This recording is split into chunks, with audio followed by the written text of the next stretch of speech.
You ready for the fourth act or third act, whatever? Yeah.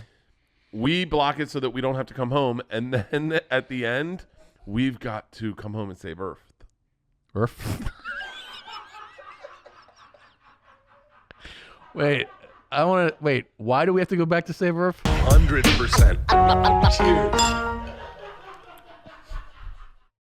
This episode of Two Bears, One Cave is brought to you by ShipStation. The holiday season's right around the corner, and this year we know that people will be buying more stuff online than ever before. If you're an e-commerce seller, are you ready to meet the demands of a record-breaking online shopping season? Be ready with ShipStation. How do you keep track of who gets what? Which shipping carrier should you use? Are you getting the best rates? That's why you should choose ShipStation.com. It's the fastest, easiest, and most affordable way to manage and ship your orders.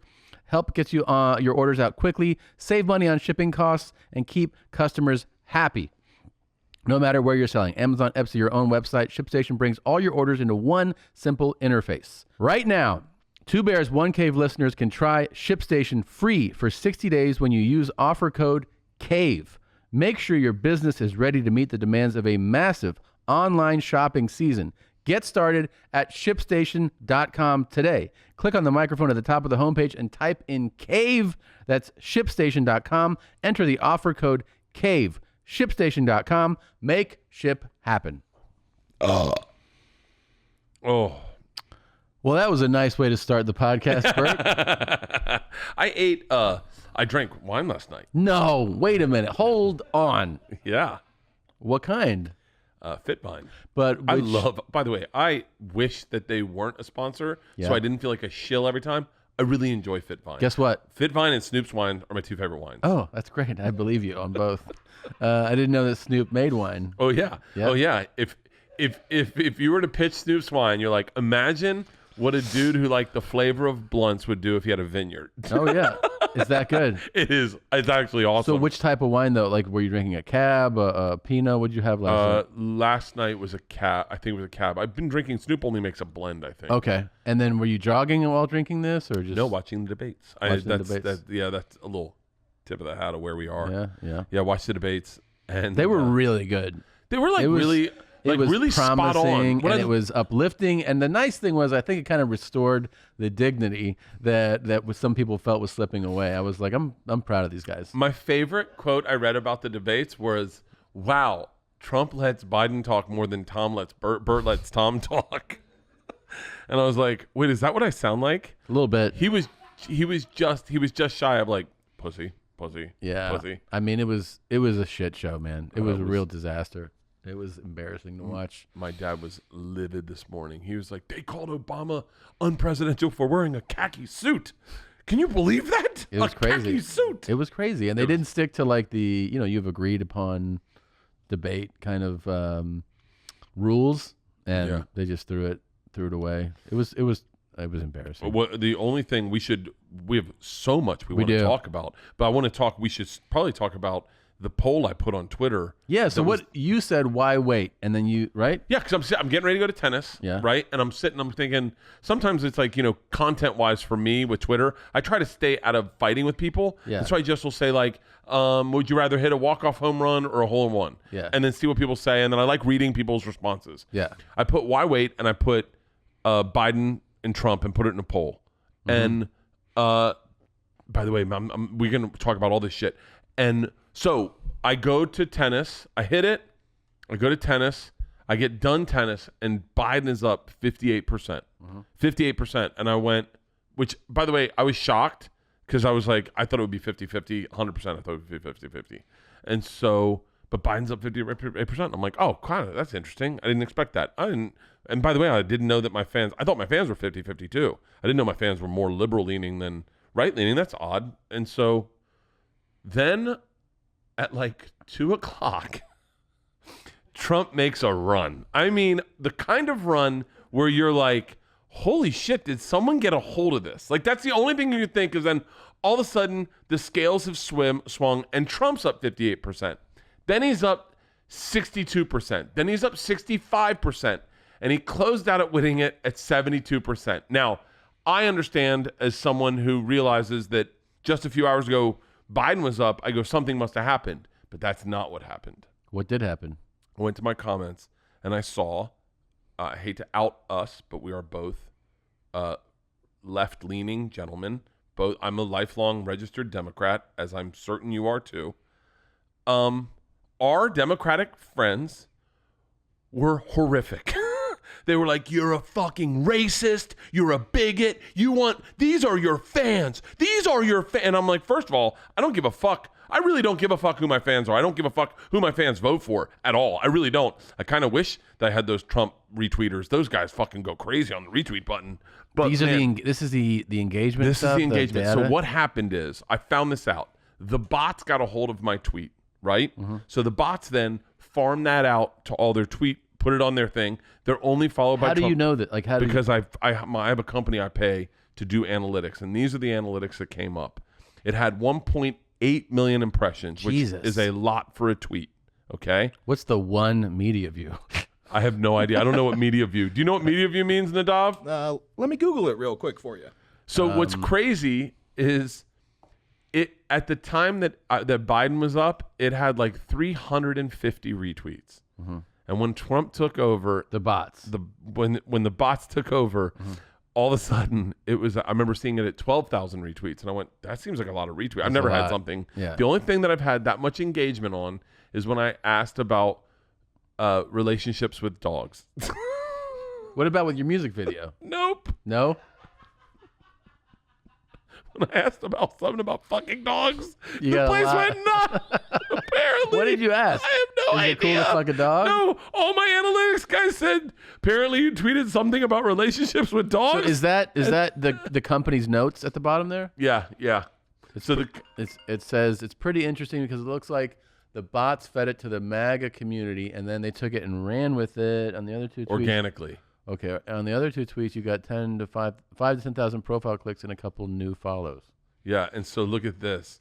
So on this one, this is your dog one. This is my dog one. The engagement rate was 7%. The engagement rate on this was 29%. The Cabin, my Netflix series that's streaming right now, probably on Netflix with Tom Segura in it. Fucking Jesus Christ! Just silence it. I can't fucking. The Cabin, which got a lot of traffic. And by the way, this may be just the past few months. It may not be the dance video. Got 1.5 million impressions, but the engagement rate was only 12%. That's my own TV show. That's my TV show that Netflix paid money to do. A tweet on me saying, "Why wait?" gets 29% engagement rate. Out of that 29% engagement rate, which, by the way, I am not shitting on your politics. I'm simply talking about the workings of the internet, which are phenomenally amazing. It's fascinating. Yeah. Fucking fascinating. Yeah. How many followers did I get? You figure 1.8 million people, right? Yeah. What do you think? How many followers do you think? Like, I don't know. 2,000, 3,000? I would think more than that, yeah. How many did I have, Nadav? Bringing it up. What? Oh. 37 followers. You gained from that? Okay, I gained 37. It was, what's so funny is I went through the retweets, of which there were 22,000 people retweeted it. 22,000. That's the most retweets I've ever gotten. 22,000 is borderline viral. I scrolled through the retweets thinking if someone retweets you, maybe they'll give you a follow, right? Yeah. No. it was amazing what their title, how they describe themselves, NRA support, it was just, and not one of the people followed me. Hardcore Christian, dad first, country second, I'm kind of shitting on you a little bit. It's just such a fucking MAGA dad, MAGA mom, and you're like, that's how you describe yourself? It's weird. It's a so weird bizarre. bio. By the way, same for the fucking left. When you're like Antifa dad. Yeah. What is on the Google thing right there? What is that? A dog? Is that a dog? Oh, shut the fuck up. Yeah. Yeah. By the way, our dog's pregnant. Definitely pregnant. Your dog's pregnant? And we don't know how it got pregnant. I have a pretty good idea. I fucked the shit out of that dog. Hey, isolate that audio. So that was the Twitter poll, and it was really crazy. It was crazy because people that I like hit me up and they were like, "Dude, you're fans though." And one girl, this girl's very sweet. I want to read. She wrote me something very nasty, right? Yeah. And I wrote it back. I'm gonna read. I want to see if I can read her. Let's see.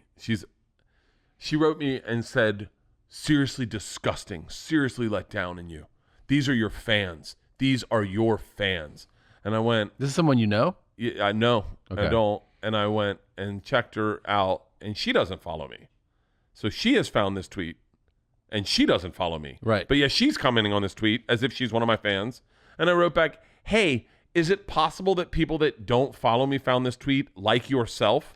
Like, what the fuck? I said this to a bunch of people because people that don't even follow me were like, this is your fan base. Yeah. And I was like, first of all, I don't give a fuck. If my fan base is 72% MAGA and 29%, whatever, 28% Biden, so be it. I don't give a fuck. I don't talk politics. I'm not up there like spouting off politics.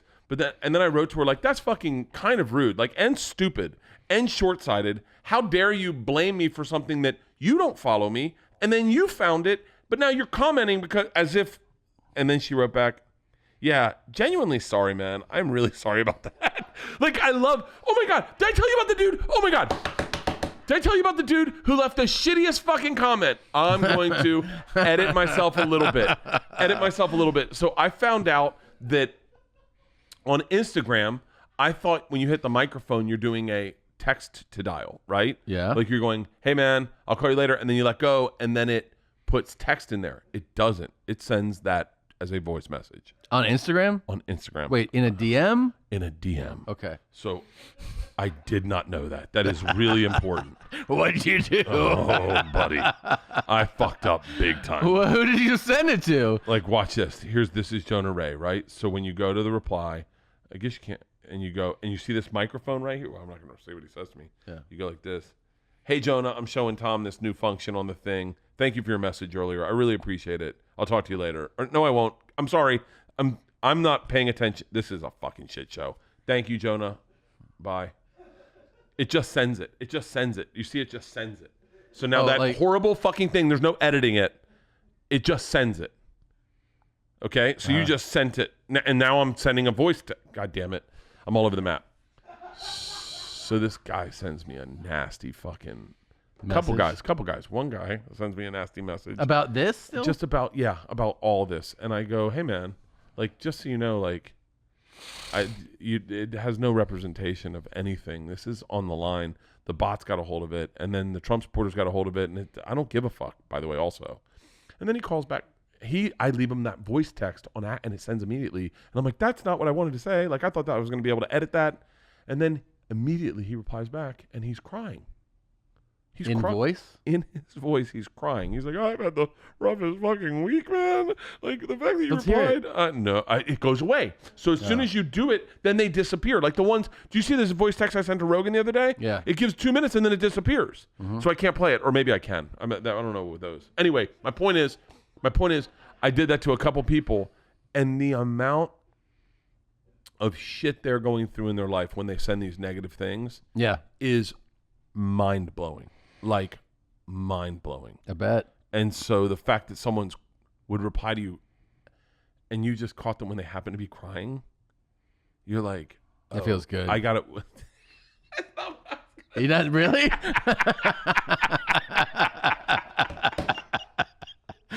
That make me feel good. That's okay. I zoned out how my brain works. I'd love to see somebody scared and crying. Let me tell you this. So we are 48 hours from playing tennis. Oh, hey, do we have the video? Yep. Okay. Yeah, Andrew sent me the video. So I want to just be I want to front load this. Okay. We are two different type of men. If you put one question on the table, you said, "Hey, did you ever play tennis?" I'm going to tell you, skewed the way I do it, that I played tennis, but I'm not going to leave any on the plate. I played in tournaments growing up. Really, really. Well, and technically I played in like 10 tournaments maybe, and I always lost. I was really bad, but I'm not going to tell you that. I played in tournament. Like, because I don't think there's, but if you ask Tom, did you play tennis growing up? and he says he played in tournaments. I did not play in tournaments. That means he played I did not play tournament hundreds tennis. and hundreds of tournaments. I did We're not very play- different men, though. I know, but I did not play tournament tennis because I Okay. already heard you last week. You're like, I told my coach you played tournaments. I was like, I did not. Okay. I played tennis as a kid recreationally. Recreational. Yeah. So Not recreational, recreationally. Recreationally. So going into this, Tom said, I've been playing tennis. And I said, Whoa. Back this up. see, No, I have no. a hard time with how I tell a story. Yeah. No. Okay, Wait, you tell I it. told you that this is how this happened. I said, we were just like, you're on the road. And I go, I started playing tennis. I took a tennis lesson. I'm playing tennis again. And you replied, I would destroy you in tennis. That is exactly. And I go, what? And you're like, I would destroy you. And I'm like, why? And you're like, I used to play tennis. I'm fucking pretty good. That's what happened. So I know. Do you realize? You know I'm telling the truth. This is like when you wake up on spring break and you're blacked out and people are telling you what you did. And You're Yeah. like, I know they're making some of it up, but most of this is true. in this case, it is all true what I'm saying. It does sound like me. Like I would destroy you. Okay. It does sound And like then me. like a couple weeks later, you're like, yeah, I haven't played in a long time. My coach says I need a lot of work. I was like, okay. Well, here's the reality. This is fun. It's gonna be fun. We're definitely both amateur tennis players. Here's the fun thing. I have no idea what your skill level is as tennis. And tennis is one of those sports where if you played a lot and you were good, even if you take time off, like that stroke will still be there, right? Yeah. Like your timing's not going to be there, your rhythm if you take a long time off, but if you were like a competitive tennis player and you were good, you're probably still good. So I have no idea what I'm getting into. I was telling my coach, I go, I don't know if I'm going to show up and this guy is just going to fucking destroy. My coach today said, I think Tom's going to kill you. And he has set me up for the way he thinks you're going to play. Really? He said, because he's looking at ways to beat me. Mm-hmm. If you paid my coach $100, you could probably learn how to beat me very easily. He's like, all he needs to do is do this to you. And I was like, can we not share that with anybody? He's like, look at you. I mean, look at you. It's like, what was the analogy I said? Sometimes when it comes to hitting a ball, it's the same as trying to get laid. If I see one that's set up, it's like you meet a girl at a bar and you're like, let's get in the car right now. It's like, I kind of want to finish my drink. You're like, are we going to fuck or what? Yes. Like, that's how I play tennis. Yeah. By the way, I knew that. Yeah. And he was like, are you wearing a shirt to play tennis? And I was like, definitely not. Because I swing so hard, my arm gets caught in my sleeve. Oh, good. Let's see your we recorded promos. Do you have a promo? Yeah. Hold on, you have a promo too? Of course. Oh, shut the fuck up. Of course. Oh, I didn't know you had a promo. We both have promos. Oh, I thought I was the only one that did a promo. No. Oh, this is the greatest episode we've ever done. By the way, my suspicion is that each of our promos is exactly like our personalities. That's what I think. I can't believe that. Well, I'll tell you what, mine's definitely a thumbprint of mine. Let's hear. Can we see Bert's? Dominance, modesty, discipline, masculinity, explosivity, virility. I'm not a role model. Diversity. 1, 2, 3.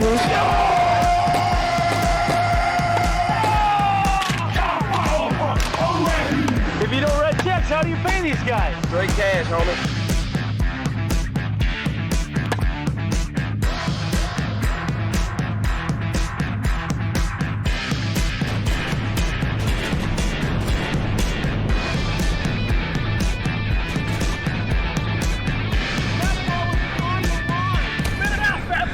I'm not above corporate sponsorship. At the game that I go out there and die for.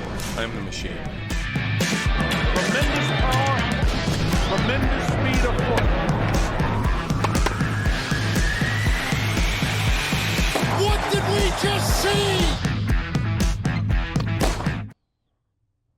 So what do you think of my skill set?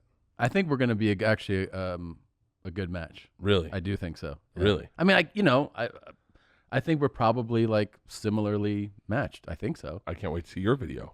I think we can probably pull it up right now. Did you shoot yours in 4K? I don't know. Probably not. Let's see. Try Try harder. Nice try. Keep trying. Try again. Why try? Can I try? I don't try. I win.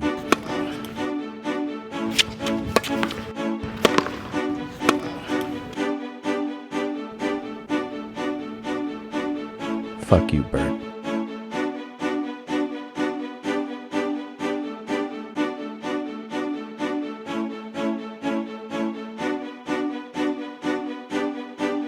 Ooh, I like that. Is that the new Tom Segura Yeah, logo? it's a new logo, yeah.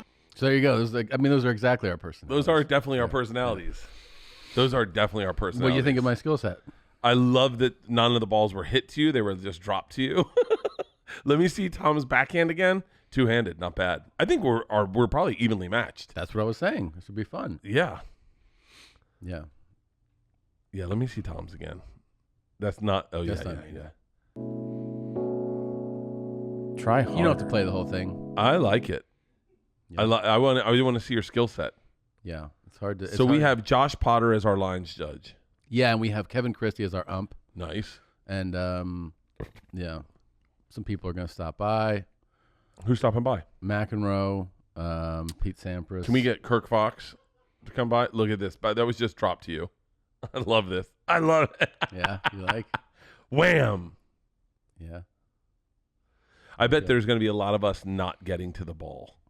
There's going to be a lot of unforced errors, I think. Can I tell you my biggest problem that my coach said I need to work on? Yeah, tell me. When we get into a rally that's past 2 or 3 things, I start giggling. I never thought that would be the end of that sentence. Why? I don't, for whatever reason, because I start giggling because I go, this is why you came to play. Like, you just hit, like, have these long rallies, and I can't stop giggling. He goes, you got to stop giggling, man. Like, you just got to, like, Eye of the Tiger. When the rally starts in, you got to fucking get serious. And I go, I can't help it. I get really giggly. Do you have an Eastern grip? Is that what I see there? Like, how do you hold the racket? What? It's hardcore. I don't know. I have a few shots in my pocket. Yeah. I have a lot of diversity. What's in your my game. strength, you think, as a player? Serving. Serving? Really? Yeah. You have a good serve? I have a pretty. Here's my problem: is I can get the yips in my head. So like if I get too many, like if I start double faulting, I'll double fault the whole fucking game. But yeah, my serve, my coach thinks my serve is my best part of my game. That can win you a lot of points. Well, if I can just get a serve in and just can have a good solid serve, I don't need it to be awesome. I just need it to be solid, where it's like a little bit of spin, and then just in good. Yeah, cool, man. My problem is I get really excited very easily. Yeah. Yeah, that happens. I mean, that. Yeah. And I have a problem where I start getting placey, where I go. So what's your prediction? What's your prediction for the match? I think it's gonna be. I think we're both gonna turn into 2 patty cakers. Yeah. Who just try to like get it into the little place. We'll be playing ping pong on a big tennis court. We're gonna play best of 3. Well, I think Mr. Kreischer is making a fine point. Fucking, where was Lyle in the debates last night? Right? I know. Wouldn't that have been Hold great? on. Hold on, let the cunt talk. Yeah. Go on, Bert. Fucking have him. Wasn't this a brilliant idea? It was. It really was a brilliant Yes, idea. it really was. Almost as good as the fucking holding company which Nadav bought. The holding company is there, and also people from Kickstarter reached out and said, do you want to start a Kickstarter for your holding company? Are you being serious right now? Yes. Then the answer is yes. The answer is yes. I'll Let's show see you. if we can raise $1 billion. I'm sure they would be thrilled to be like, our biggest one ever was for these 2 fuckheads. Dude, that's exactly how we're going to raise the money. This is Wait till we learn how to pitch this our thing guy, in Chinese. Do you legit want to run a Kickstarter here? Yeah, the answer is yeah. The answer is yes. And we just get to $1 billion. And then what do we do? Start We're going to buy acquiring. Well, no, first of all, if we're being fucking serious about this, and I think that our shareholders right now that are watching are probably, yes, what we do is we start with a low ball price, like maybe $1 million. and then we start doubling down that money. We don't want to let everyone in on this. Right. We want to get these people who trust our moronic ideas, and we start. Hear him out. First thing we do, we're not making a food truck. We're making a condiment truck. A condiment truck that has all the condiments you want for the food trucks. We pony up to the next of the food trucks. We're like, yo, hot sauce. And they're like, yeah, I can use some hot sauce. You're like, come on over, man. Here. $1. You can use everything on our tray. And the guy's like, fuck yeah. Mayo. What are the margins on that condiment truck, you think? No, not all my ideas I'm thinking like operational expenses and labor. No, that's why we put it up to our board of directors. Yeah. Look, dude, we should start a cult. Guys, we got the first report here. The condiment truck. Here's what we ended up doing. We spent $32,000 on the truck and the condiments and the labor, and at $1 a pop to use all the condiments you want, we earned $27 this quarter. Okay, maybe that's not the right one. Yeah, there you go. Yeah. Maybe we haven't figured it out totally, but once we do, we start doubling down this money. We start making more money. We start maybe micro investing over in Africa. I don't even know what that is technically, but it sounds like something that the Mormons do. Yeah, we do. Who knows? Yeah. There's such an opportunity for us to make so much money. I cannot wait to be a billionaire. Yeah, and it's gonna happen. It's gonna happen. We need them to believe in us, and they do believe in us. Yeah. We got this far with nothing.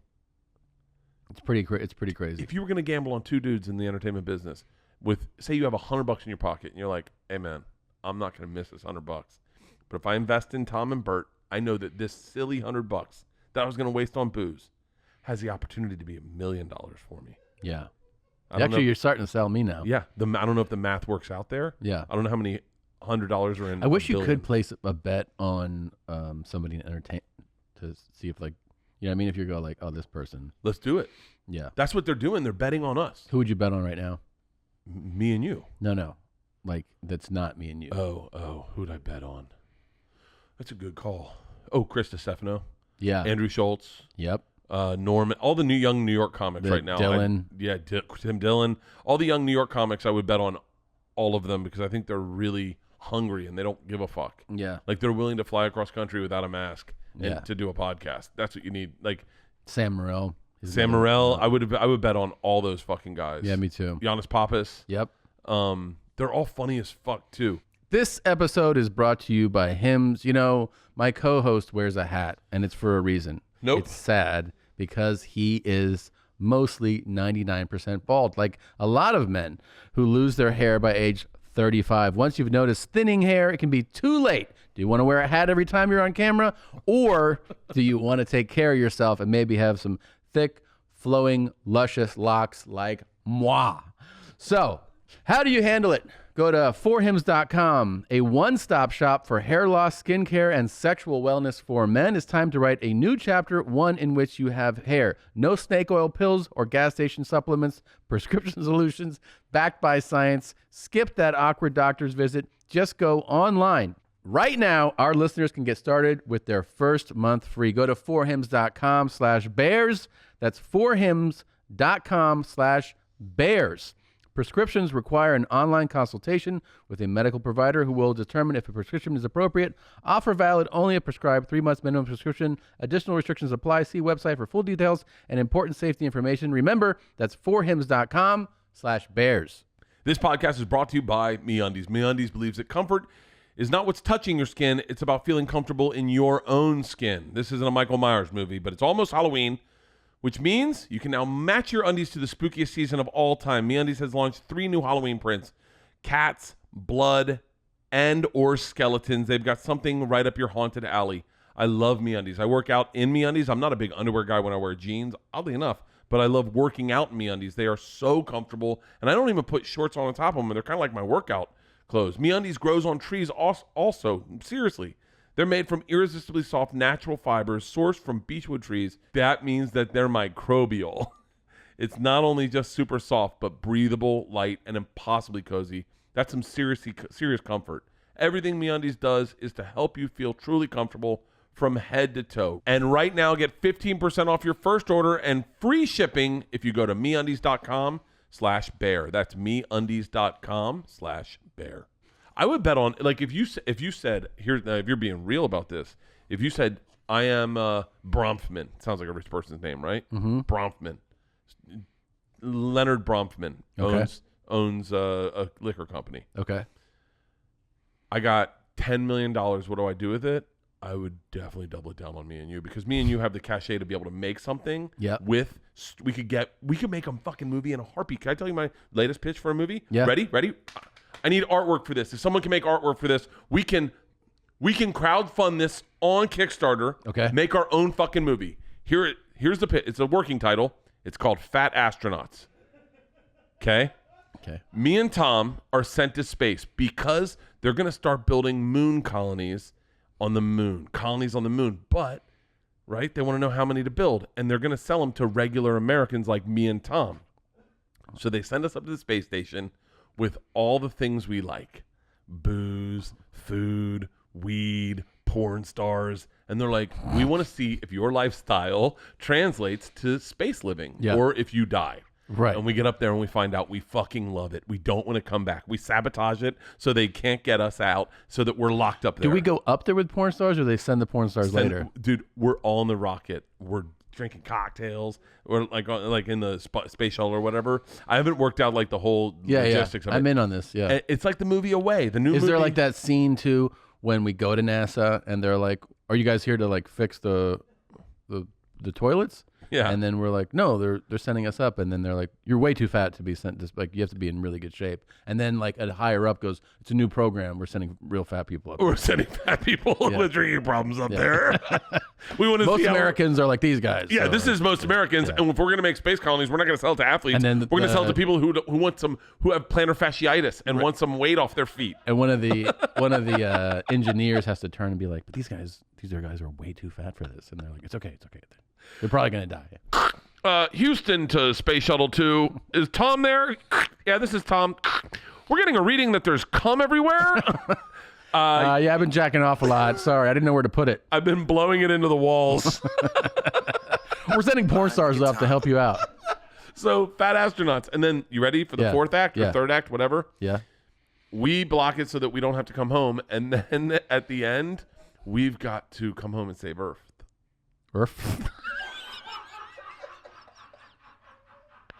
Wait, why do we have to go back to save Earth? I don't know.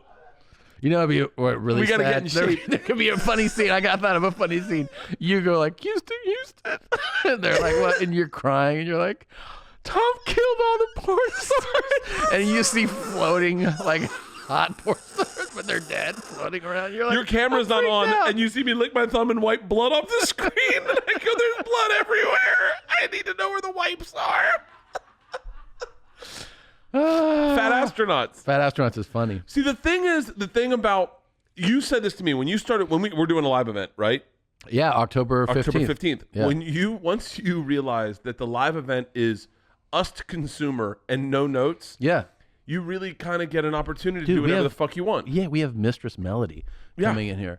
She's going to spank us, and I think, hopefully more. And then we can be like, I didn't know that was going to happen. It's so fucking good. I got 100 milligrams that I'm trying to break up throughout the show. Good call. Break them up. Slow roll them. And then what's the most Tito's you've ever drank in a night? I don't probably handle. I'm guessing. I don't know. Which is half a gallon? Yeah, probably. I'm guessing. Do you think you could do that on the 15th? Or I don't know. We're going to try. We're going to see what we can get into us. YMHvirtual.com. 2 bears, 1 cave live, a double XL event. But that's the once. So then I think to myself, and this is what when you called me and told me about the first one you ever did. Yeah, I started going to these people listening and watching, like, right? They like the things we think of, or we connect on whatever fucking level. Sure. Imagine if we made a movie for them. That's what we need to do. That's the whole idea. Yeah, and so imagine if we made Fat Astronauts, and then me and you just sat and said, what would make them laugh? Like, what makes us giggle? What would you rather make, the Fat Astronauts or the road trip one? Road trip would be easier. Well, no, I bet Fat Astronauts we can make cheaper because we have to go to space, though. No, you don't. Oh, okay. It's one location. I know. It's one location, and so that would be cheap as fuck. Let me call a producer real quick and see how much I'm gonna call a movie guy. Okay. God damn it, fucking voice dial. All right, let's see. Tom. Okay, I'm gonna call a movie guy and find out budget-wise which one's cheaper. Okay. And then we'll just make that movie, but we won't make it for a studio or for anyone other than our fans. Yeah, exactly. We'll make it for people that want to watch it, and we'll just make it as dirty as we want to be. Like, no one don't need a rating. Yeah. We're just releasing it to this. Yeah, man. Racial slurs. Do whatever we want. Well, we'll go shy of those, but yeah. Well, we can put them in. Doesn't matter. Sure. There's no like woke executive here. Yeah, I'm getting. Okay. Yeah, Don't call me back. Exactly. We can just be on the be like, man, you know what's nice about I do the moon? road trip. I do the road trip, and by the way, I would love if we could get Jennifer Aniston to be our star. Yeah, something tells me that might. What is wrong with her? Like, no, but I'm being dead serious. Like you reach out to Whitney, you're like, yo, help us get Jennifer Aniston. She was like, and she just goes, no. Yeah. She goes, what's in it for her? That's what's wrong with Hollywood. What's in it for her? It's fun. Yeah. Whoever lost scope of the fun that your job is just to fuck around. Yeah, like a lot of people. Like, it's crazy that you're like, yo, Jen Aniston, like, just hang out with us and let's create something fun and we'll laugh. We're really funny and you can bring bodyguards. Well, we heard back actually from Jen's reps. Oh, for real? Yeah. Oh, what did they say? She already committed to do a couple podcasts and doesn't want to do ours. That's not true. Yeah. Are you being serious? Totally serious. They didn't say she doesn't want to do yours. It's just that she's already doing a couple podcasts. Yeah. Okay. Fucking. Can I tell you that's what somebody saw I was about to say someone's name. It's fucking such bullshit. Yeah. Can I tell you that's what cultural appropriation feels like? Yeah. Is when you've been in podcasting forever and then like 10 years we've been doing podcasts and then celebrities come in and do a podcast and then all of a sudden everyone's like, oh, you do one too? And you're like, I'm the reason they do one. Yeah. Like, we're all the reason. Like, yeah, Joe's big now, but we remember when Red Band would just fuck that show up nonstop. Dude, speaking of I remember that I go, does anyone listen to your show? To Joe. This is like really early on. Oh, yeah. He was like, yeah, definitely. And I go, how do you know? And he goes, because my message boards. Because he had message boards on his website. Yeah. So people could like I signed comment. up for that message board. And I was like, that's how you know people are listening? He was like, yeah, there's like people are enjoying it. And I was like, okay, man, this guy's crazy. God. I remember when you and him had the snowflakes on the screen. Yeah? When you used to do his podcast and it was like back before. Yeah. I remember Isla, the first Rogan episode I ever listened to, Isla saw you on the computer and hit a button. It was on like Twitter or MySpace or something. Yeah. Hit a button and it went into whatever it was on the big screen. Isla was sitting in my recliner and she was watching you and Joe on my computer. And I went, what are you doing? And I sat down with her and we watched that episode. It must have been like, I'm being not even joking, episode 10. It was like one of the very, very first ones. Yeah. And I watched it with Isla. I had just hit a button on my computer and it went big screen. Wow. Isn't that crazy? Yeah. And that's when I fell in love with the podcast. His podcast. I mean, obviously, I was a fan of his podcast way before I even knew him. By the way, sidebar on this. There's someone's podcast like maybe I shit on. I don't really remember, but Dax Shepard's podcast. Mm-hmm. You have not listened to the one where he talks about sobriety, have you? No, because all I heard was that he fell off the wagon. Dude, it is first of all, it's fucking awesome. It is one of the better podcasts I've ever listened to. Really? Yeah, because he's 100% honest, but it's like in a really it's fucking just. I mean this respectfully, but like he didn't get into podcasting because he was in love with podcasting. I think he got into podcasting because probably an agent brought it to him, or like I don't think he was like a big Rogan fan, a big Maron fan. I think he probably found podcasting and was like, hey, let's see if we can flip this into some money. Yeah. And mostly it's like celebrity interviews, and it is very Hollywoody kind of. It's not like the gritty, like no one at Spotify would boycott his podcast. Like they'd all be like, we're so lucky to have it. It's a real gem, you know? Yeah. And like we're not going into Spotify anytime soon. They would never let this shit on there ever. Yeah. They would boycott us so fucking fast. Yeah, and I think the first thing they would put, they go, Bert's a problem. That's what they would write. Well, they would say, oh shit, Tom caught a body. My point is, I'm not trying not to shit on Dax's podcast at all. But because ever since I said something about it, I started listening to it. It's really good. There's some Hollywood talk I take out of it. Just Hollywood talk. When you hang out with enough actors, you hear kind of just Hollywood talk is very insightful. But now that I've listened to this episode, I go, oh, he's done a lot of work on himself. Like, he was a shit show back in the day. I don't know anything about him. I mean, I know who he is, but I don't know anything. So he was sober for 16 years, no drugs, no alcohol. But like, when he's very specific, he's like, it's not drugs and alcohol, it's Coke and beer, it's Coke and booze. Like, Coke and booze was his thing. And then you start going, I really want to party with that guy. Then you hear how he falls off the wagon, and he falls off the wagon on pain pills. And he falls off recently? He fell off a couple times. It's a little tough to follow. Not tough to follow, it's just I'm not the best listener. But he fell off like when he was doing, I guess there was a TV show called Parenthood that was from the movie Parenthood with Steve Martin. I didn't even know that. I love that movie. Wish I'd seen that TV show. He was on it, and I guess he broke his wrist on his motorcycle. And they gave him Percocet or Vicodins. And he gave them to his wife and said, dole them out. You should, by the way, I'll tell you everyone, you should go listen to this, to Dax's podcast. Which one is it? I think it's called Day 7. I think that's the title of it. It is so fucking good. It is so good, and he is so open and honest. And I listened to it. I listened to it straight. I could not stop listening to it. It's titled Day 7. It's titled Day 7. And what's crazy is he talks about ego and about the ego of sobriety. As much as I party, oddly enough, I don't think I have a problem with drugs and alcohol the way people that do have a problem are. Like he said, like he would not take his pill at night so that he could double up in the morning. And what's insane about his insight, and by the way, these are his insights, I'm sharing them with you, is he said there was, and I do identify with this 100%. Mm-hmm. I mean, so much so that it like tapped into me and I went, whoa. Is he loved being in control of being able to give himself a good mood. Right. And I was like, that's my whole thing with treats, is like, I want to be able to treat myself so I can get, like if I'm sitting there with nothing, I'm like, He was like, there was no better feeling than 2 Percocets, 2 30-milligram Percocets, and a cup of coffee.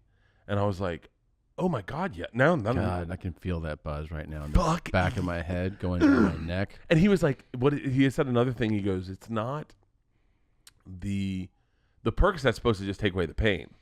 He goes, it's not that I like. I like when the extra one where you go, oh, it's taking away the pain, and then there's a little English on it. Yeah. I remember that. So I've been taking pain pills in forever. Yeah. I had the worst ones. And I don't have pain pills regularly. Yeah. Last time I remember taking pain pills was like wisdom teeth coming out or something, you know? Yeah. So I had that hernia operation, and they're like, you're going to be in a lot of pain tonight, tomorrow, and the next day, and the next day. And I go, great. I'm assuming I have pain pills. And they go, yeah. So I'm getting out of the hospital, and the nurse goes, here you go. This is what the doc gave you. Not that strong. And I go, I'm sorry. What do you mean it's not that strong? She goes, I mean, just looking at it, and like, these aren't that strong. And I go, well, can I get the strong ones? And she goes, I mean, you have to make an appointment with him. I'm like, I'm in the hospital. Yeah. Just have him come down here. And she's like, well, he's not here right now. He already left. And I was like, I go, so what the fuck are you telling me? It's just going to hurt? And she was like, well, she's like, I just thought that like they'd give you something stronger, you know? These are like 5 milligram, whatever. And I go, I'm a big guy. Like, I'm not going to feel this. Dax told me they are only made for certain weights. The prescriptions are made for a certain weight class. So once you're a bigger, Dax told me. I heard on the podcast. Yeah. I'm such a fucking, by the way, I'm sure Dax talks a lot of Hollywood talk, and he's like, and you talk shit. I don't think Dax could find any holes in the things you say. No, but it sucked, man. And so I started doubling up on the pills. Nothing. And then they're like, oh, you can take some Tylenol with it, and you'll be fine. And I was like, great. They sucked, man. Oh. It was the worst. I ended up getting some other stuff. Well, that's what he ended up doing, is he ended up buying stuff like on the side. Yeah. But he was keeping it from everyone. But everyone, I don't know if everyone knew his co-host. His co-host, can I tell you the most interesting thing is I get hooked on something where I can't not hear it anymore. Him and his co-host both say the word D-I-D-N-T without the second D in it. Didn't? They go didn't. Huh? They both say didn't. Maybe it was my phone the way I was listening to it. They don't say didn't? They don't say didn't. They say didn't. Okay. It's interesting. It's really interesting, and I couldn't stop not hearing it then. And they both do it. They both go didn't. And I wonder if it's because they're from I think they're both from Detroit or something. I don't know where Dax is from. Seems like he's from Detroit, you know? Do you like how I just add something in that is not real? This is all... Find out where Dax Shepard's from. There you go. Michigan. Oh, shut the fuck up. Yeah. He seems like he's from Michigan. I'm sure he said that in the podcast. I'm sure he said that. In the you podcast. didn't just figure that out. I'm sure. But you've probably heard it multiple times. Yeah, my point is, and by the way, I got to give a big shout out to the Armchair podcast because the last time we talked about Armchair Expert, the last time we talked about the podcast, they sent me a shirt. Oh. And I've been wearing this shirt. It's actually a really good shirt. Okay. And that podcast that he did, Day 7, is so fucking amazing. I'll check it out. Everyone should check it out. It's really great. So what's up with the comment section? I just see that in the notes here. The cabin. Is it all... Oh, I'm definitely not looking at that. Okay. Oh, yeah. Okay. Okay. People wrote, I hope no dogs were hurt in the making of this series. I guess it's for the trailer for your new show. Well, the well at the cabin is filled with Kool-Aid. Yeah, but this happened before Kool-Aid. Why couldn't he get his good friend Adam Sandler on? Adam Sandler. Big respect to everyone involved for dealing with Bert's smell. He has no pool to shower in out there. You could only imagine the smell. That's actually not true. I had a hot tub that I showered in. Excited for the Jen Aniston episode? Yeah. How fucking fun would that be if Jen did your cabin show? Apparently she won't. She's got other cabin shows lined up. I'm going to try it out. Don't be stingy, Netflix. I hope everyone likes it. Everyone liked the trailer. The trailer's great. The trailer came out great, and the show's funny as fuck. Some people were removed from your show. But yeah. I have the... Oh, shit. What? I'm accidentally FaceTiming that guy. Okay. You know what's so funny? I have the funniest thing to tell you, but I can't say it right now because it would be... Oh. Ooh, take that name out. Sorry, I'm doing a podcast. Hey, I have a quick question about a movie, okay? Sure. So which one is more cost effective? A movie of me and Tom in space, where the majority of it takes place on a spaceship, or me and Tom doing a road trip movie? Probably in spaceship. Yeah? And how do we achieve zero gravity, or do we just go and they turn gravity on and now we can walk around the spaceship? You'd be on wires, I would think. Okay. All right, thank you. Yeah. Bye. All right, spaceship movie. Okay, fat astronauts. Okay. And it's also a really good reason to not try to get in shape before you shoot this film. Every time we're like, I'm taking care of myself. Like, hey, don't take too good of care of yourself. Yeah, I'm probably getting ready for a role. Got to shoot fat astronauts.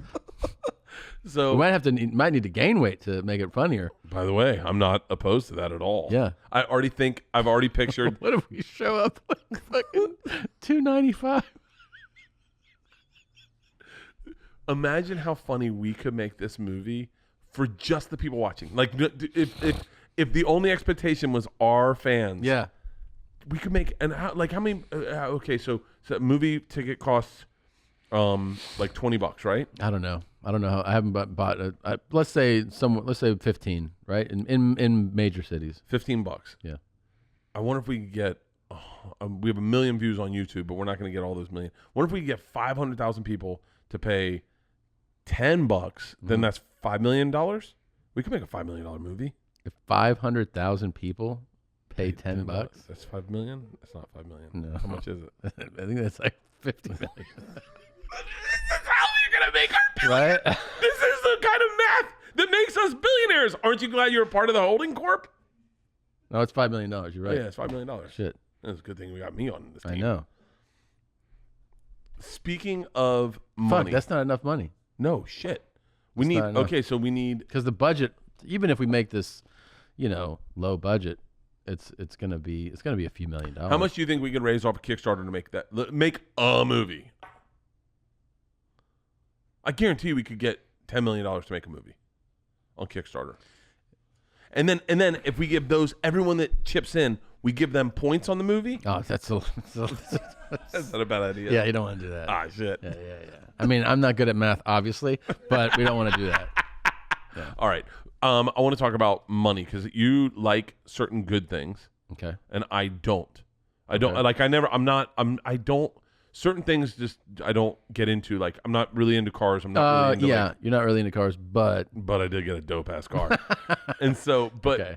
But are you gonna tell people or no? No. And so but shoes. You're into shoes, and I'm not into shoes. Yeah. And I bought a very nice pair of sneakers that I don't understand. Show me. So these are the sneakers, okay? So they have this, by the way, they came with this stupid ass fucking tag. And these are Off-White. I don't know what that means, but yeah. Well, this is Virgil Abloh's line. That what? Virgil Abloh's the designer.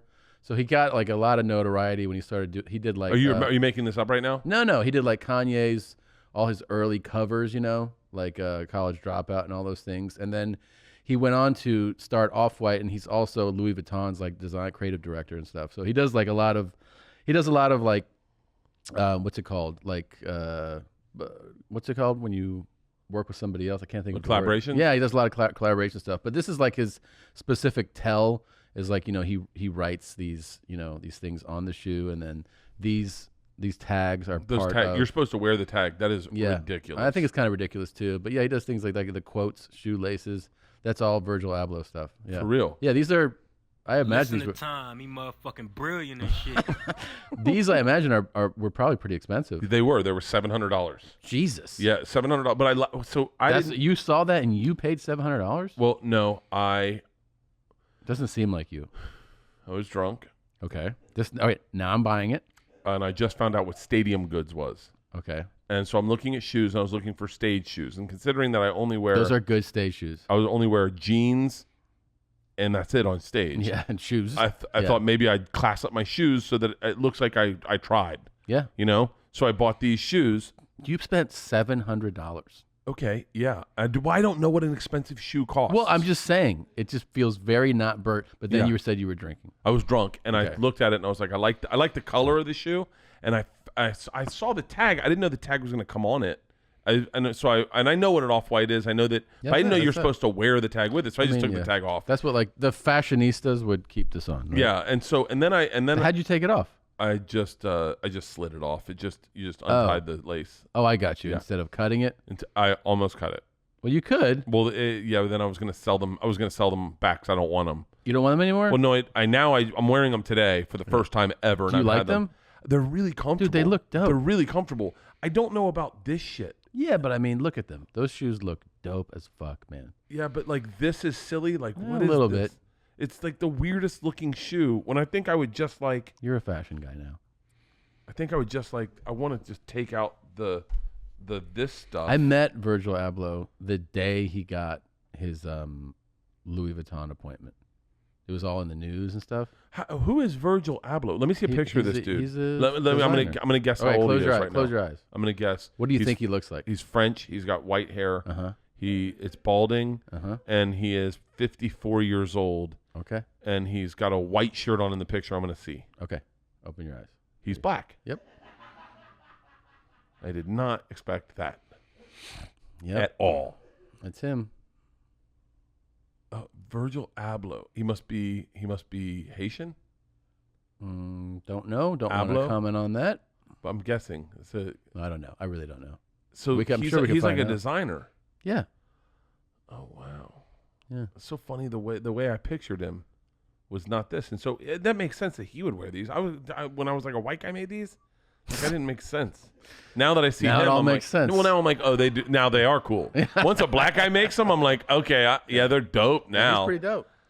Okay, these aren't bad shoes then. I'm only gonna wear them on stage because I don't like. I have stage shoes that I only wear on stage. Yeah, stage shoes are good. Yeah, and then you fly with them, and I keep them in a bag. Yeah, and I bring them out for the stage. That's the way to do it. Do I rock this little fucking? This is stupid. I don't think so. I don't think it's very Bert. I want to put it on a keychain.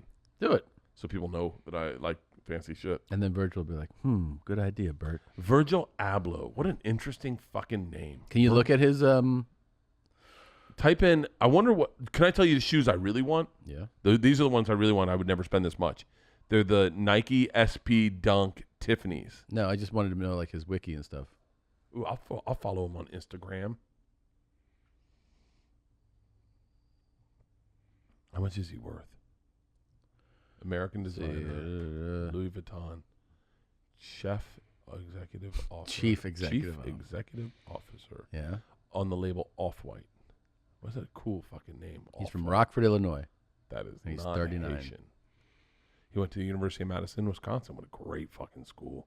What a great fucking school. Top 5 schools you could go to right now, colleges that you would want to have that college experience. By the way, University of Wisconsin at Madison, definitely fucking one of them. It's a fun place. The first place I got high out of my mind when I was 14.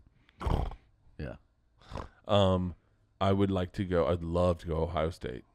I think Ohio State would be a great experience. That would be fun. I think Florida State, I did it right. That was the greatest life experience I'll ever have. It was so fucking fun. Really? Oh my God. I wouldn't mind going to like a small private school that's like in a town where like not a lot of people live. You know, like Swanee or something. You like these? Yeah, I do like those. But those didn't. How much do those cost? $100. Yeah, $90. So you can get good shoes for not $700. Yeah. Yeah, you can't. But I do think those are super dope. They're cool. They're cool, but only if you know they're cool. You know what Leanne thinks? What? They're fucking ridiculous. She goes, take them off. I'm not walking around with you with laces, pink laces on your shoes. Nah, I think they look cool. Do you think Push would like these? Yeah, I think so. Yeah, I like them. Oh, I don't need to put it back on.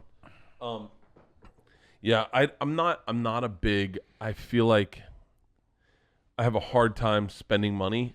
Yeah. Yeah, because I feel part of me feels like the second I was saying this to someone the other day. It's a fine line between being humble and then acting like I deserve to be here. Yeah. You know, we're as opposed to so many times in this business, we've seen guys and women, definitely women as well, who behave like they're the best in town. Yeah. And you're like, you're not that good. Like, you need to check yourself a little bit. Yeah. But then there's a fine line between having a little bit of what they have and then being humble, you know, or being sometimes too humble. Like, I would say Rogan and Burr at times are too humble.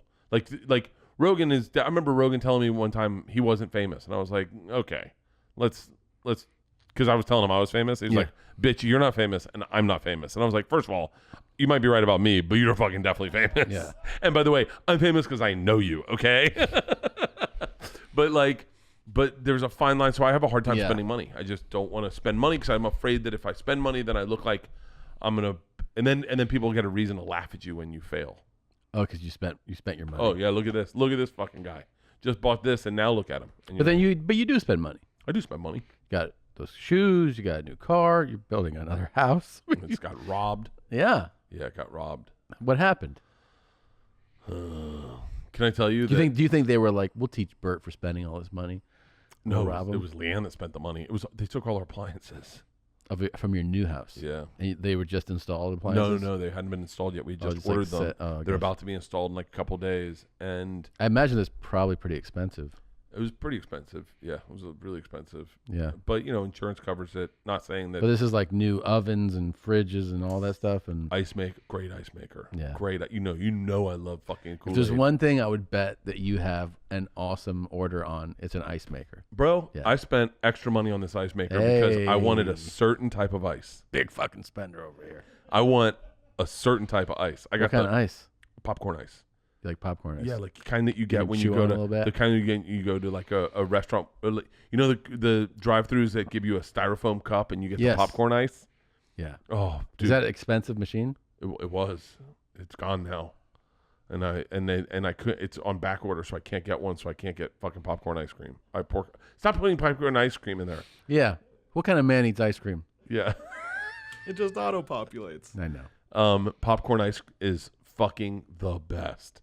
And so we'll see if we can get it. I might just hold off and not even get an ice maker until I can get the ice maker I want. Because I really want, I'm like big into ice.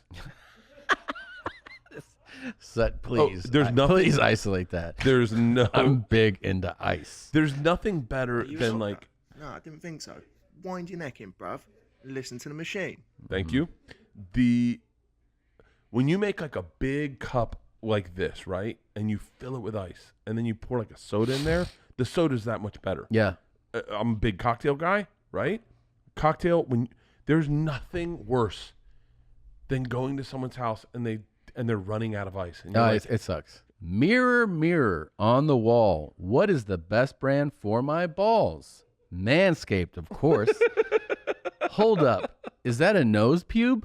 Good thing our partners at Manscaped are here to ensure you're taking care of your manhood and your nose hairs with the new Performance Package. This thing is fucking awesome. I trimmed all my ears and my nose bald. I thought that I had just like ticks or bacteria in my nose and ears because I'm always like, it's just hair. It's just hair. That's why I touch my nose so much is it's just nose hairs. But now I'm clean. The Performance Package is the ultimate men's hygiene bundle. Included in this new package is the Weed Whacker ear and nose hair trimmer, which is waterproof and uses a 9,000 RPM motor-powered 360-degree rotary dual-blade system. Jeez.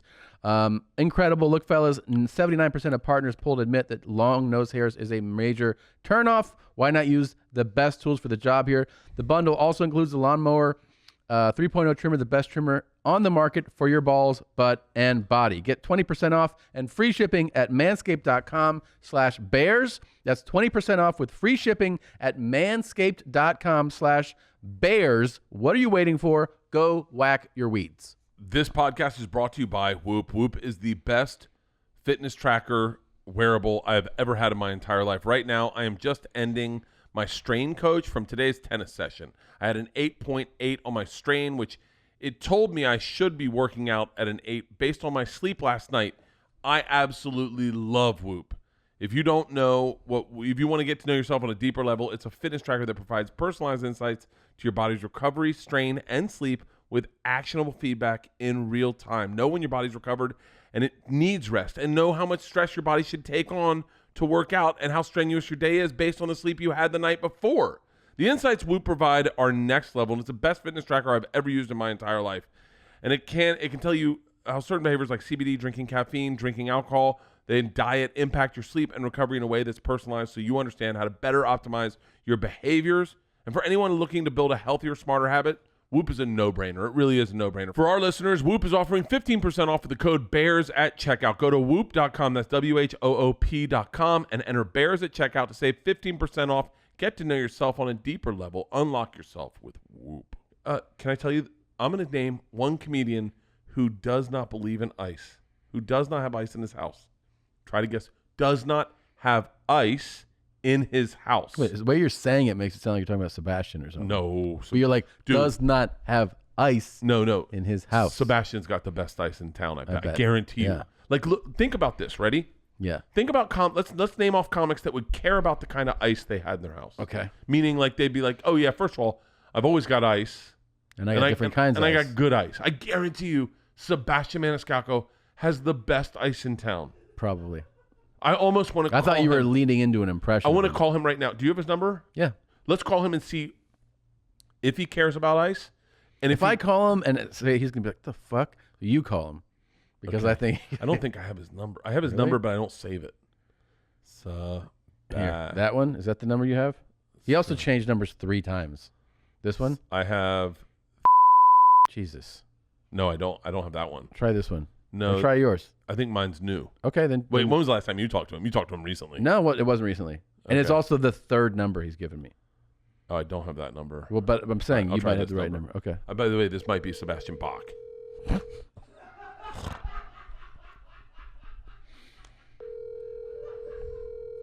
I do have Sebastian Bach's number.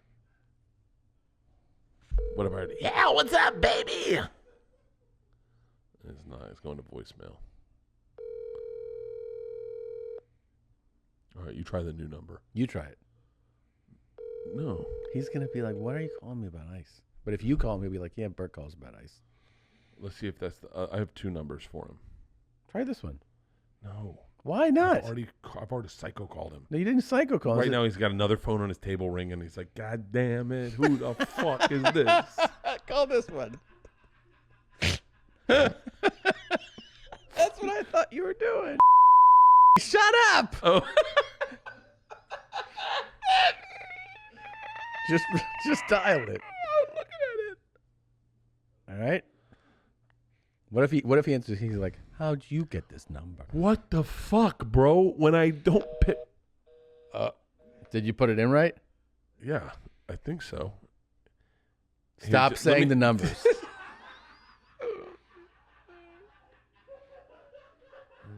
Yo, I'm sick of this motherfucker. Tom, knock him in his motherfucking jaw, nigga. All right. No, you got a dead number, I think. A dead number. So should I try it? Yeah, try it. Let's see. They disconnected this one. This is the third one. Yeah, I got the new number. Jesus Christ. So, man. I'm gonna I'll text him. I think I'm almost certain I got his text. Jesus Christ. One time he reached out to me. He was like, "Did you tell a guy in New York to call me about my finances?" I was like, "Fuck no." He's like, "Some guy called me." Did you? Hey, I'm doing a podcast with Tom, and we're talking about ice, and we'd love to have your hot take on ice.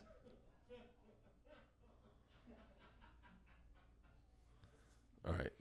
What if he was like, I didn't know it was ice. Hold on a second. I got a lot of things to say about ice. I bet he does. I guarantee you, Sebastian's the kind of guy when he bought his new house. Yeah. I guarantee he's the kind of guy who's like, let me see the ice maker. Yeah. And they're like, well, it has 6 fridges. Which one do you want to see?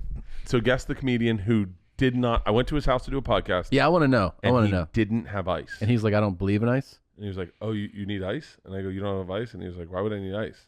I was like, well, how do you drink drinks? Just tell me. So let's hold on. Let's think. Marin. No. Marin had ice. Marin's got it. Have you seen his? I'm just thinking of podcasters. No, it's not Marin. Okay, whose house did you go to do a podcast? Fitz? No, you didn't do it at his house. No, he's a big ice guy. Oh, he's a big ice guy? You want to talk about ice? Talking to me? Okay. I don't know. Bobby Lee. Oh. Now it's like you're talking about a fucking mental ward. Yeah. Didn't believe in ice. Okay. Do they have ice at Cedar Sinai? I mean, yeah. Okay. I had believe to take that. frozen fruit from his fridge and He's put like, it in my why would I have ice? Why would I have ice? And I go, well, who wouldn't have ice? He goes, I don't drink. And I said, Bobby, other people use ice for other things than just making cocktails. Yeah. Didn't have ice. I guarantee you, Whitney has a great ice machine. We'll see about Bobby. So. Yeah, ask him about fucking ice.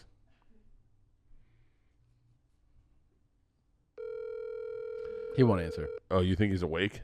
Oh, that's right. It's way too early. Yeah, him and Isla have to carry the same hours. She sleeps in that much? She's sound asleep right now. I guarantee it. What? She slept. She actually didn't get out of bed one day for 24 hours. That's a good sign. It's kind of like, yeah. We're like, do you have to go to the bathroom? She's like, I already did it. We're like, in the bed?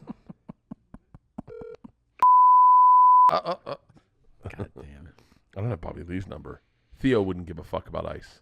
No. I don't know. I think he might appreciate good ice. You think? What about, yeah, I think so. I mean, the funny thing is, once you said Bobby, I was like, that's not surprising. Of course, right? Yeah. Yeah, everything got robbed. But can I tell you what really broke my heart about this robbery? So I had planned, my one splurge for this house was I was going to build a moat. By the way, is there like recording? Is there camera of the robbery? I don't know. You want to hear how a divorce almost started? Leanne, we got all these cameras, and then I go, well, thank God we have the cameras, and she's like, I haven't put them online yet, and I was like, wait, why would we get the cameras if we're not going to use them? She was like, I don't know, why? Yeah, and sounds I like just a real fucking broad move. I got so fucking angry, and I was like, so we bought all these cameras. All these cameras are on, but they don't record. She was like, well, I didn't think we were going to get robbed. And I was like, well, no, that's the whole point. No one knows you're going to get robbed, and that's why you have the cameras. So in case you get robbed, you can then go, oh, that's what these people look like. Let's just put this to the police. Right. Police came, and they were like, I was like, are you guys going to do fingerprints? And the guy went, are you serious? And I was like, no fingerprints? And he goes, nah. He was like, welcome to L.A., buddy. And he was like, this is the new L.A. And he said, I called you and I told you this. He said, this is the new L.A. Because of COVID, they're not arresting anyone, and they're not charging anyone, and they're not putting anyone in prison. So things are getting a little out of control. And petty crime, stuff like this kind of shit, no one's going to jail for. They don't even give a fuck. And so he's like, so yeah. Who do you think did it? White guys? I'll tell you what. I could get into the skinny of it, because here's the deal. And this is what bummed me out. Is I was going to have a moat built around my house. Mm-hmm. I was not a moat. It was going to be like a koi pond. Right. But in the front, I was going to dig this huge koi pond because I thought that is the best line of defense. Well, they're currently digging up all our lines in that yard. So there are, no joke, I am not joking, 9-foot deep trenches all over this yard. And these people went through this. They went over the trenches. The trenches are fucking 4 feet wide. This was definitely Mexicans then, you're saying.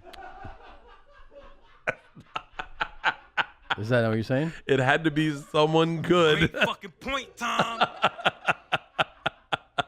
Yeah. I don't know. I would think it's so funny. I assumed Build it was the moat. Build the moat. Build that moat. Dude, they got over trenches that are literally like 3 feet wide, 9 feet deep, that surround the garage. I mean, they surround where they got, and they took an ice machine, 2 refrigerators. They took it over the fucking moat. And so I was like, moats are useless. Like, you think a moat would make sense. These guys didn't have a problem. They took my bows and arrows.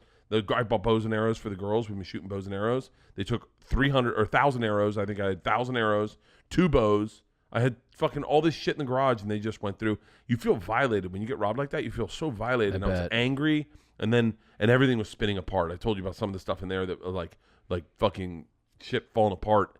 And I got so livid, and I was like, just get this day done. Just get this day done.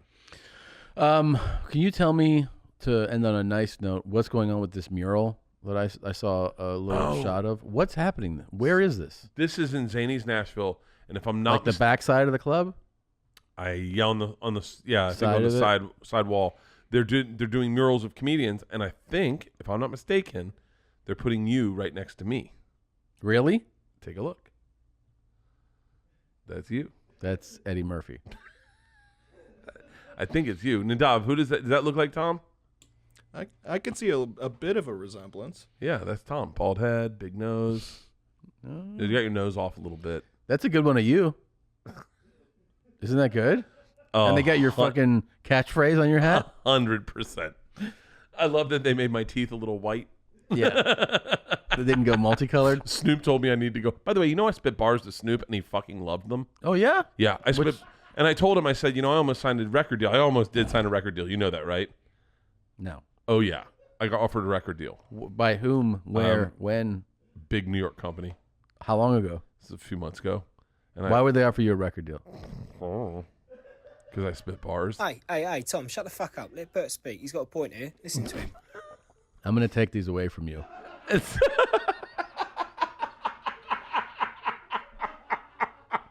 Our live event's going to be so fucking good. It is going to be good. It's going to be so fucking good. Here's the thing.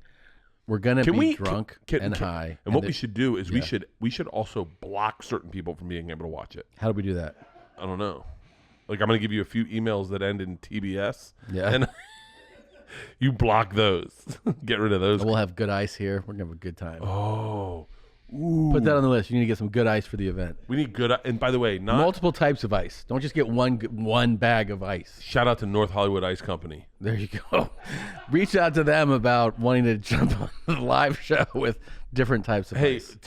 Also get in 300 pounds of ice in here, and let's do some polar plunges. Me and you, polar plunge on the live show. On the live show. Fuck no. Yeah, it is so good. It's not good. I bet. You want to be in this room in a polar plunge? And are we going to be naked? I don't think so. We should find outfits. But here's actually, our dicks will be out because we have those.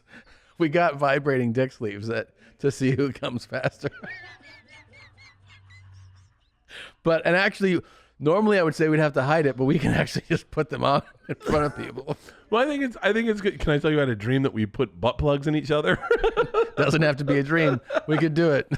I was like, it was set up so that They were like, the dominatrix was behind us and like, all right, who's going to tap out first in a butt plug? Yeah. And there was like $1,000 here, and we're going to find out who's going to win the $1,000. We both put 500 in, and we both put the butt plugs in, and she was like, I can't go any further on either of you. We're like, well, we need a winner in this. Oh my God. Can I see a picture of our dominatrix? Oh my God. Do they know about the dominatrix yet? They know now. It's fine. We have a dominatrix coming for the live event. Yes. There she is. Oh, how old is she? I don't know. Let's get an age on her. It's probably not a good. Let's hope she's over 24. She is. Okay, good. I can't be around a young fucking dominatrix. I need old haggard. No, dominatrix. she's not an old haggard dominatrix. She's super hot. Smoking hot. Yeah. Medical. What does it say? Medical. What are the things that she can do to us? Put on lipstick slowly. Exotically elegant. Let's see her interests. Can we go to her interests? Let's see. Sensual play. Well, let's do a lot of that. Forced feminization. Sissy play? Humiliation and degradation. Piercing? Yep. Or pegging? Bondage. Pegging. Ooh, I wouldn't mind getting pegged, huh? What's that mean? That's fun. We're going to do it. Wax play, genital spanking, squeezing. What's CBT? CBT? It's a cognitive behavioral therapy. Okay. Is that what it sounds for? I don't know. It can't Medical be. plays, It can't be. electrostimulation, general diagnostic, nipple torture. Nice. Chastity control. Keep going. Role play, corporal punishment. God. Sensory play. We got blindfolds. Oh, we're going to do some of that. Sensory play? Water sports. That's pee-pee. She's going to piss on us? I hope so. Tens.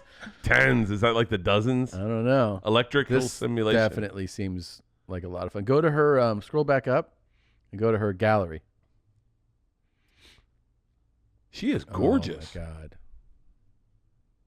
Oh my God. I don't know about you, but I think I might come first. Wait, you're not allowed to come in dominatrixes. Well, I can come whenever I want, Bert. I'm not going to come in her. I just meant in my pants. What if the whole thing is just Tom just every now and then just... Wait, what happened? Nothing. Keep going. Dude, she's gorgeous. She is gorgeous. Yeah. This is a good move for our careers, right? I think so.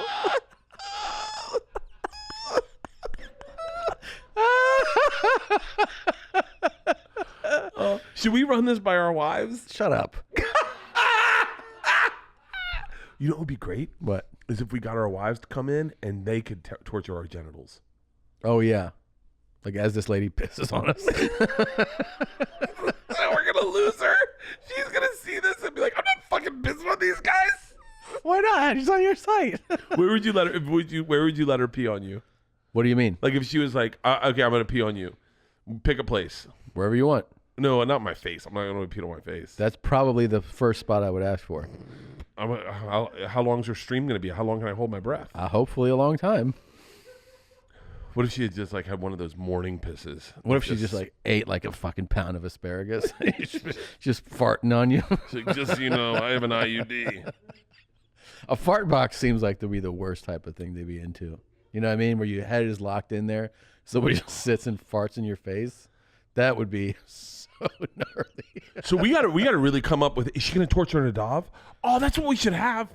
Is have her in there, and when we go, hey Nadav, pull that up, and he's like, I'm on it. Oh God damn it. That's a good idea. Nadav, maybe I could give him, I want to give him a chiropractic adjustment. That might be good to do on the live show too. Okay. Ooh, Yeah. I wouldn't mind trying that out. Yeah. We could do it together. The first chiropractic adjustment I ever got was from a drunk chick on top of an RV at Lake Havasu. That's not a chiropractic adjustment. She was like, I'm pretty sure I can do this. And I was like, you're hot enough. Let's try. She was like, I was like, I think you just made it worse. Can I tell you a cool story that happened that trip? Yeah. This is one of my favorite stories. How long ago was this? This was probably 18 years ago. Okay. It was me, Bobby Kelly, Vincent Nastri, and Matt Frost. Okay. And so we were all at this poolside bar at this hotel. The poolside bar is here, right? There's a pool, there's a bar, and the lake's right here. And then there's this tall hotel right here.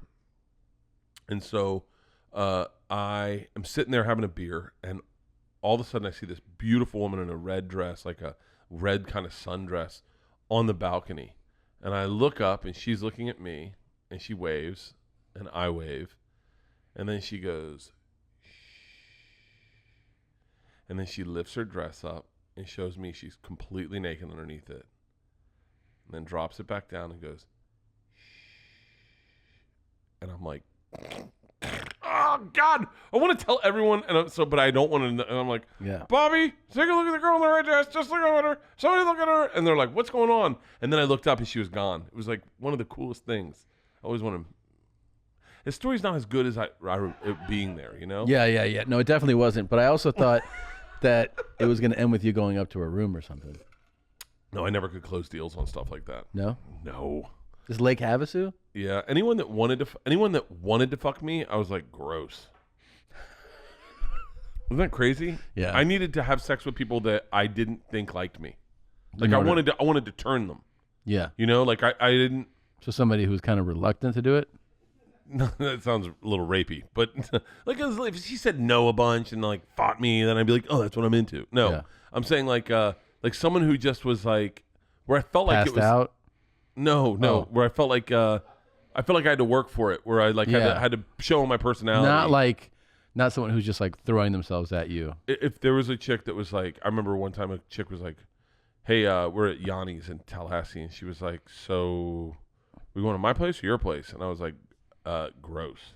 I was like, if you want to do that with me, barely knowing me, you must fuck everybody. Yeah. And I was like, I don't want to be. It was like the old Woody Allen joke. I don't want to be a member of a club that's going to have me. Yeah. You know, I get some of that too. I want the chick that doesn't want to fuck me because she's really hot. Right. And then I got to fight for it and be like, and come on. One time I was in college, I was sitting at like on a patio, and this girl walked by, stopped, comes around, and she hands me a condom.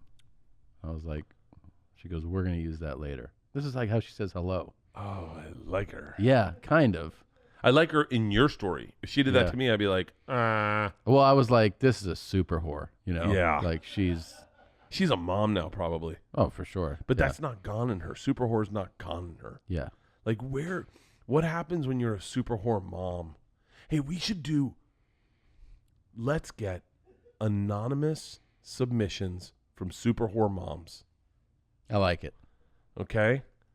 Girls that were like, I could not get enough dick in college. Fresh out of college, you would have thought I was writing a paper about dick.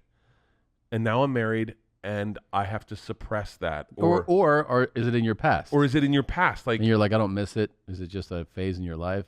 What's the email? 2bears1cave@gmail.com. Please use the subject line, super whore mom. Super whore mom. I think Leanne wasn't a super whore, but she was definitely a lot crazier when we first started dating. There's, by the way, one thing that will never leave my memory is driving with her. That day that I remember when I came by. Yeah. I had no idea about that aspect of her personality at all. By the way, that's who she was to fuck. That fun part of her, like back in the day, she was wild. Leanne was fucking wild. I mean, dude, wild. I remember the night before we got married. Yeah. We go out. We have a party at this place. I think it's called the Mill or something. Mm-hmm. And she takes me outside into a truck, and I'm talking. I mean, jumps my bones. Like in the truck. Like everyone's inside. She like gets me out to this truck, and we go out to the truck. I was like, "What's going on?" She's like, "I just want to talk to you." And I was like, "Okay." And then fucking straddles me and is making out with me, all over me, grabbing all over me. And I'm like, "Oh, we're definitely fucking." And she was like, and then she stopped and she goes, "You excited about tomorrow?" And I was like, "Yeah." And she goes, "I hope you are," and left. And I went, "I'm gonna fucking marry that bitch." Yeah. It's the fucking greatest thing ever. I wonder if she remembers that. She probably remembers that. I bet she doesn't. Why would she not remember that? I bet she goes, yeah, I kind of maybe. Well, this is how much you want to bet if I call Leanne? She goes, honey, I'm busy right now. Okay, let's see. And that's the difference. And you want to know something very sweet that I said to her yesterday? What? We were talking about something about. I said to her, life's been a little complicated, obviously, with coronavirus and with everything going on, and there's other stuff I was telling you about responsibilities you feel, and I said said, I get why men cheat on their wife at like 45. I get it. I get midlife crisis. I understand it. I'm not going to do it, but I understand it. She was like, so what's going on with you? And I said, nothing's going on with me. I just know that at a certain age, you go, I'm halfway done life, and it may only be 10 more years or 20 more years. And what is it in there for me? Like, would it be cool to start all over and have a brand new family and get a young wife? Like, I understand that. I go, but I wouldn't do that. She goes, well, what makes you different than them? And I said to her, honey, I realize one day I'm going to be on my deathbed and I will be dying. And there is no person I want holding my hand more than you, walking me into death and going, it's going to be okay. I go, that's who I want. And she was like, oh my God. She was like, you are so much deeper than I thought you would be. And I was like, well, I know that one day I'm going to be fucking dying and going like, I'm scared and I'm freaked out. And I go, I want you there. I don't want some fucking 22-year-old bimbo going, I didn't get the login for your bank accounts. Some fucking dumb slut with fucking blonde hair going like, can you imagine looking at great tits when you're about to die and you're like, I'm leaving that for someone else with, she's going to have all my money and fuck anyone she wants? Fuck that. Yeah. I want Leanne being like, I'll never get married after you. You're my last one. Skeeter, Skeeter, Skeeter. Hello. Hey, how you doing? I'm good. How are you doing? I'm eating something. Okay. Do you remember the night before our wedding? Mm-hmm. Do you remember anything special about the night before our wedding? Your mom broke her teeth? What? That was like Your no. I meant the actual night before our wedding when we all went to that restaurant at the rehearsal dinner? Yeah. Do you remember me and you ever going to a truck? No. All right. I love you. I'll talk to you later. Love you too. Bye. What did I tell you? The thing I remember the most. Why does she not remember that? Is know. it possible that this was a dream that you made up? No, it's not a dream. It's not a dream. How does she not remember that? Who fucking knows, Tom? That's the way her brain works these days. It's just like functional. Get me through the day. Get Isla done her homework. It's fucking functional. Get a new wife, brother. I know. You know what I mean? We never even talked about the vow. Wait till she sees the footage of you and Mistress Melody. Then she'll remember. She was there from when I was dating her. I was dating her when I did it with Mistress Isabella. Really? She was cool with it then, so I think she's probably even more cool with it now. Probably. Back then, it was like actual cheating. Right. Actual. All right. I remember going like, I think I'm cheating on my girlfriend. And they're like, you're fine. It's hard to cheat on your girlfriend. You have a full film crew here. And I was like, good call. I had a dream that I was a Navy SEAL. Real quick, I had a dream I was a Navy SEAL last night. I told this to my tennis coach this morning. And my job as a Navy SEAL, we were leaving a convention center, getting to the beach, right? It was a very short swim. They said, you're new, so your job is to kind of look out for sharks. And I was like, okay. So I swam upside down, like back towards the ground, looking up at the sky, looking at all them swimming and kind of like perusing for sharks. And at the last minute, I saw a shark. And I was like, fuck. But we were like waist deep water. And we were kind of safe, but I thought it would be cool if I killed this shark, stabbed it, and was like, I saved your life. Doesn't matter, need to know when I saved your life, but I did save your life. So I stabbed the shark. I'm in waist deep water, and they're already on the beach. And I was like, yeah, you guys are fucking lucky you brought me. And I lifted the shark up over my head with the knife in the side of it. And they're like, oh my God, you're an animal. I was like, what? And it was a dolphin. In my dream, I thought everyone's like, oh my God, he killed it. You got to tell your therapist this one. This is a good deep dream I'm not in interpretation. therapy anymore. No? No. This is a good episode. Do you think you don't need therapy anymore? No, I'm done. What was the point where you realized you didn't need it anymore? When I realized I was not being truthful. To the therapist? To the therapist. Because we were FaceTiming, and I was like, someone's going to record this and then play these and and then everyone's going to watch all my therapies. And so I started lying because I was like, I'm not going to tell them the truth. Yeah. So I can always go, it's a lie. Yeah. Guys, they made this all up. I've had the same fear. Oh, I'm terrified. Yeah. It's so funny. I'm terrified that they're going to get my texts. So I'm not honest in text. Yeah. I'm not honest in anything with social media. Like I keep everything at arm's distance. I go, if they get my text, like if you ever type in, we've done this before. If you type in a horrible word in your text, who comes up? Well, that's not good. That's definitely not good. If you type in a horrible word, like type in. Yeah. I typed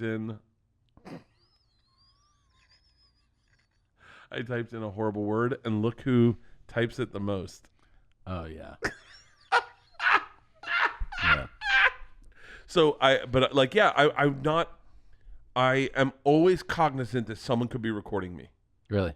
100%. Like where sometimes I fantasize, like this kid was being rude at a fish shop the other day. Yeah. And I was like, I'm gonna fucking smack this kid in the fucking side of it. Like I was like in my head, I was like, I bet his parents would appreciate me smacking him in the side of his head for the way that he's treating this old man. Like, and then real quick, I looked around and I go, there's a camera right there. All right, where's there not a camera where I could smack this kid? Yeah. What if I brought him over to the corner and then beat the fuck out of him? Obviously I didn't do anything. Yeah. But like, I'm very cognizant of being recorded. Being recorded. I stopped talking freely in between breaks on radio stations because I know they record them and they play that as their podcast. Yeah. And so I was like, I just fucking shut my mouth and try not to say anything. I'm honest with you guys when we're in the lobby. That's like probably the most honest I am. Yeah. I watched the debates and I was dishonest with my reactions to certain things. Like there were a couple of times where Trump fucking made me laugh hysterically. Yeah. And I would bite my lip because my Nest Cam's on. And I was like, if someone gets hold of my Nest Cam and sees me spitting wine out of my nose at this fucking lunatic, yeah, they're going to be like, he's a fucking, cancel him. But man, Trump had me rolling. That's paranoia almost, man. You think about it. Alexa is all over the place. That's true. I guarantee you they're.